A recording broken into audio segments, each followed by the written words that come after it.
Hello दोस्तों, welcome to my YouTube channel Bharti Learn और मैं हूं आपकी दोस्त शालिनी। तो आज की इस वीडियो में हम बात करेंगे नेशनल स्कॉलरशिप पोर्टल 2024 के बारे में, जो कि देश के छात्रों के उज्जवल भविष्य के लिए बहुत ही सुनहरा शिक्षा के सुनहरे दरवाजे को खोलती है।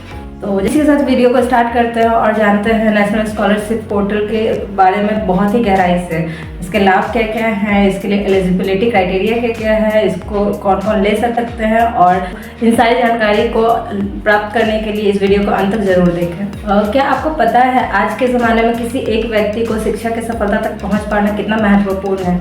लेकिन बढ़ती महंगाई और आर्थिक प्रतिबंध की वजह से अक्सर देश के योग्य छात्र पढ़ाई को बीच में ही रोक देते हैं और पढ़ाई उच्च शिक्षा तक पहुंच नहीं पाते हैं। इन्हीं सबको मद्देनजर रखते हुए भारत सरकार ने नेशनल स्कॉलरशिप पोर्टल की शुरुआत की है, जिससे देश के छात्र अपने उज्जवल भविष्य के लिए अपने स्तर तक पढ़ाई कर सके। सरकार द्वारा शुरू की गई नेशनल स्कॉलरशिप भारत के भिन्न भागों में पढ़ने वाले योग्य छात्रों के लिए स्कॉलरशिप प्रदान। पोर्टल को शुरू करने का मुख्य उद्देश्य ये था कि देश में भिन्न प्रकार के जो छात्र हैं, जो पढ़ने योग्य हैं और वो आर्थिक परिस्थिति की वजह से पढ़ाई को कंप्लीट नहीं कर सकते, उनके लिए पढ़ाई का अवसर प्रदान कर सके और उनके आर्थिक रूप से मदद कर सके, ताकि वो उच्च शिक्षा को प्राप्त कर सके। चलिए इसके कुछ मेन फीचर्स पे एक नज़र डालते हैं। स्कॉलरशिप पोर्टल जो कि एक यूज़र फ्रेंडली इंटरफेस है, जो कि अलग अलग स्कॉलरशिप प्रदान करते हैं बिना किसी परेशानी के, जिसमें आप मेरिट बेस्ड से लेकर के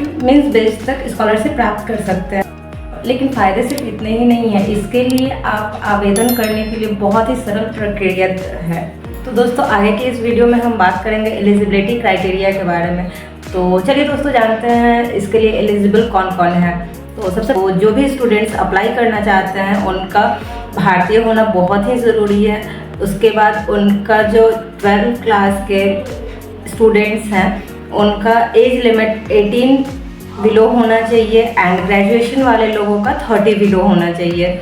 और उनके परिवार में जो आय है वो क्लास 12 के लिए 6 लाख होना चाहिए और ग्रेजुएशन वालों के लिए 8 लाख होना चाहिए। अब बात करते हैं इसके लिए कितने मार्क्स ऑब्टेन करना ज़रूरी है, तब आप इस स्कॉलरशिप का फ़ायदा ले सकते हैं। तो जो 10 और 12 क्लास पास आउट हो चुके हैं, उनका कम से कम 60% मार्क्स होना चाहिए और ग्रेजुएशन वालों के लिए 55% होना चाहिए। इस योजना का लाभ वो ही लोग ले सकते हैं। तो चलिए दोस्तों, इसी के साथ हम देख लेते हैं कि इसके लिए आवेदन करने के लिए जो रिक्वायर्ड डॉक्यूमेंट लगने वाले वो कौन कौन से हैं। तो सबसे पहले तो आपके पास एजुकेशनल डॉक्यूमेंट्स होना चाहिए, आधार कार्ड होना चाहिए, income certificate, caste certificate, bonafide of school और इंस्टीट्यूट, फिर आप जिस स्कूल से पढ़े हैं उस स्कूल या फिर इंस्टीट्यूट का आपके पास फी रिसिप्ट होना चाहिए, ईमेल आईडी होना चाहिए और फ़ोन नंबर होना चाहिए।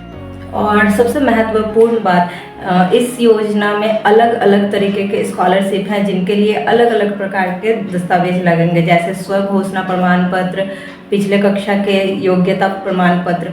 तो इन सारे डॉक्यूमेंट्स का होना ज़रूरी है। तो आगे हम इस वीडियो में बात करते हैं कि इसके लिए आप ऑनलाइन अप्लाई कैसे कर सकते हैं। हम नेक्स्ट वीडियो में अपने स्क्रीन को शेयर करके आपको दिखाएंगे कि कैसे ऑनलाइन अप्लाई करना है।